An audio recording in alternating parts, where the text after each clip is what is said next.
John Littlebear is a mystic medium healer who has spent many years learning from a spectrum of great spiritual teachers. He now combines his psychic ability, spiritual connection and personal experience with understanding and compassion to help people work through specific life issues and to connect with those who have passed on.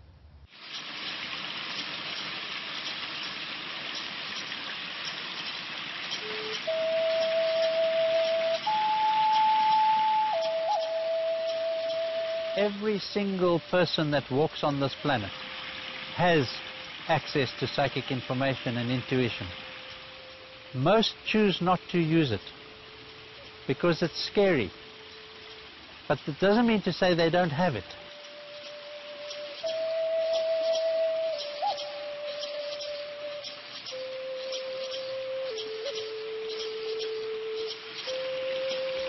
The difference between psychics and mediums is perhaps subtle. Psychic information is energy. This energy we can pick up off a person's energy field, from their aura.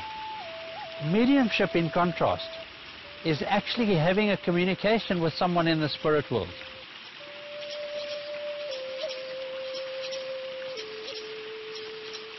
I'm clair-knowing, clairsentient, and a medium. And I use them interactively. I'm switching from one to the other all the time. I might be getting the whispers from the spirit world, or I might be picking the energies up myself.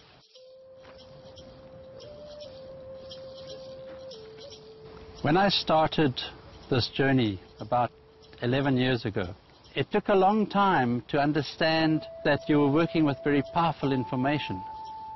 And that led me to find a teacher who could teach me the right way, the way of responsibility.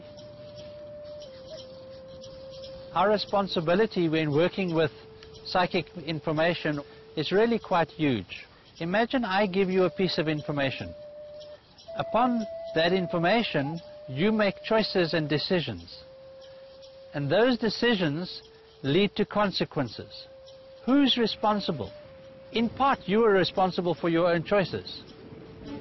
But in large measure, the person who gave you the psychic or the spiritual information is also responsible.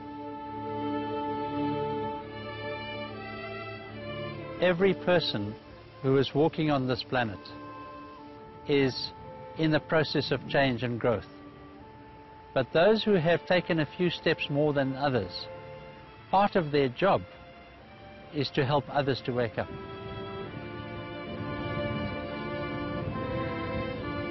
The work that I do, twofold, the group work and the individual private sessions.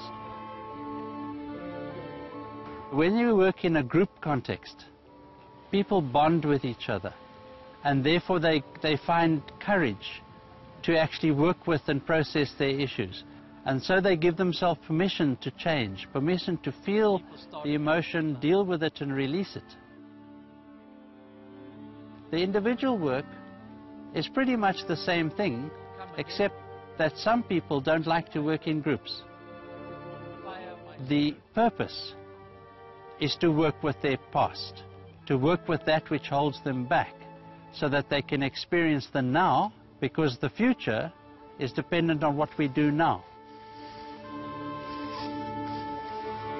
Ceremony is about being mindful. It's about being connected to the planet. It's about being connected to yourself. And it's about experience oneness. Because through oneness, we experience love.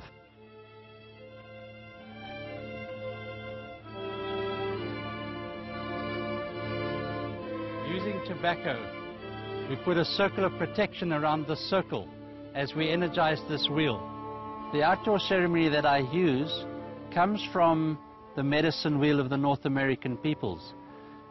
Within that perfect circle of oneness, we recognize the four directions, north, south, east and west. We recognize the direction of up and the direction of down. And we recognize the direction of the great mystery of all that is.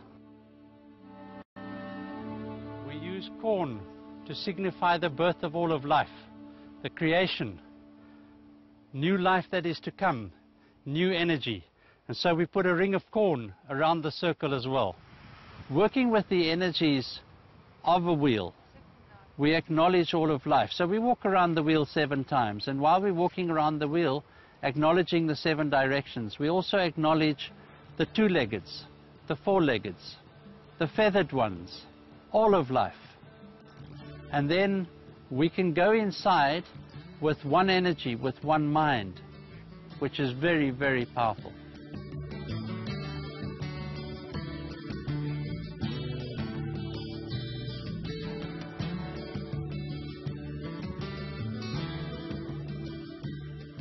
Once the participants enter a medicine wheel, some of them will consciously choose which quadrant to sit in.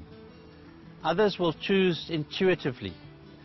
The idea about the quadrants is that each quadrant has a different energetic. So you have the quadrant of birth, the quadrant of growing, the quadrant of maturity, and the quadrant of completion. And so it is just unique and interesting for one such as I to observe where each person sits.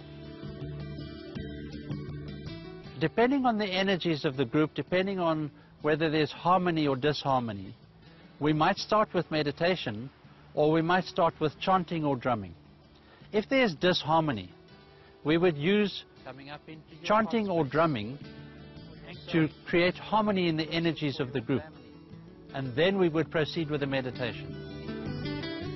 I want you to picture a line of energy coming out of the earth and coming up through your base chakra, coming up into your heart space and anchoring you to the great Earth Mother. Drumming is found all over the world. It's the beat of your heart. Everybody's heart is beating slightly differently. So by using the drum, we can get people's heart rates to be the same, energetics to be the same.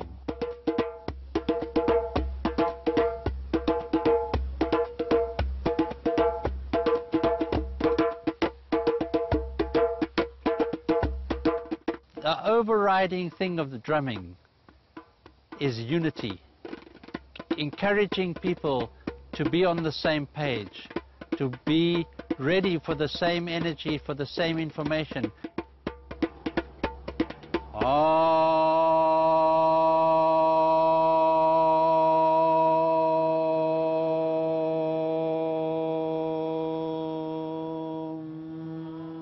Chanting is just using voice instead of using a drum or another instrument.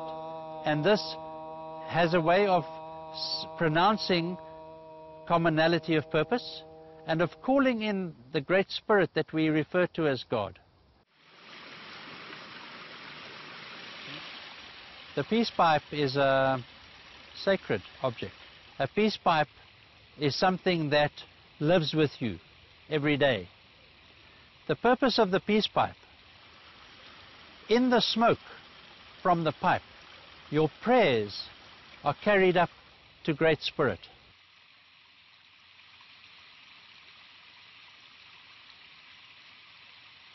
The one we refer to as God is referred to by many names, by different people from different cultures.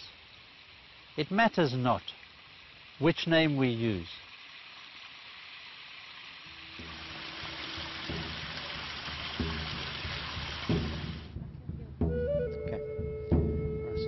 The energies to.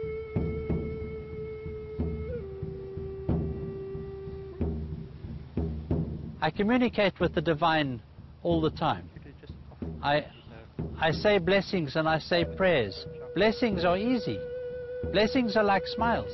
It costs us nothing, but they have a profound effect on people around us. I gather groups together. I join other groups that have gathered together. I am cognizant always of our brother who said, "Where 2 or more are gathered in my name, there shall I be." And so, wherever we go, wherever I go, I'm conscious that I'm working with the Spirit. I'm working with other people's information. And therefore, I must be aware, I must be conscious of what it is that I'm doing. Throat chakra, working with that energy.